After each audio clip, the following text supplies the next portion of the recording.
తెలుగు రాష్ట్రాల్లో అతిపెద్ద lift manufacturer లిఫ్ట్స్.com dealership కూడా ఇవ్వబడును.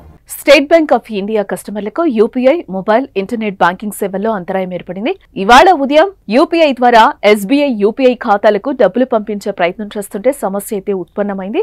ఎస్బీఐ అన్ని యూపీఐ యాప్ల్లో సమస్య ఎదుర్కొంటోందనే వార్నింగ్ అలర్ట్ చూపించింది. దీంతో అనేక మంది యూజర్లు తమ యూపీఐ లావాదేవీలు జరగడం లేదంటూ సోషల్ మీడియాలో ఫిర్యాదులు చేశారు. అయితే ఓ నెటిజన్ ఫిర్యాదులను గుర్తించిన national payments corporation of India తన ఎక్స్ హ్యాండిల్లో స్పందిస్తూ మీరు ఎదుర్కొంటున్న సమస్యకు సంబంధించి స్క్రీన్ షాట్ ను మాకు పంపించండి, తదనుగుణంగా సహాయం చేస్తామని పేర్కొంది.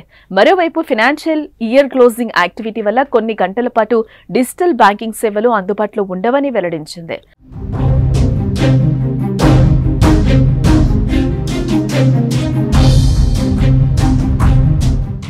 వార్షిక క్లోజింగ్ యాక్టివిటీ కారణంగా సేవల్లో అంతరాయం కలిగిస్తున్నందుకు చింతిస్తున్నట్లు కస్టమర్లకు మెసేజ్ ద్వారా వెల్లడించింది. అలాగే ఈ సమయంలో ఆర్టీజీఎస్ నెఫ్ట్ ట్రాన్సాక్షన్ల పనితీరు కూడా ప్రభావితమయ్యే అవకాశం ఉందని వెల్లడించింది.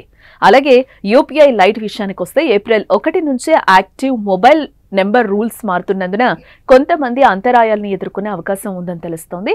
ఇదిలా ఉంటే ఉదయం నుంచి యూపీఐ సేవలు పనిచేయకపోవడం వల్ల కస్టమర్లు ఆగ్రహం వ్యక్తం చేస్తున్నారు.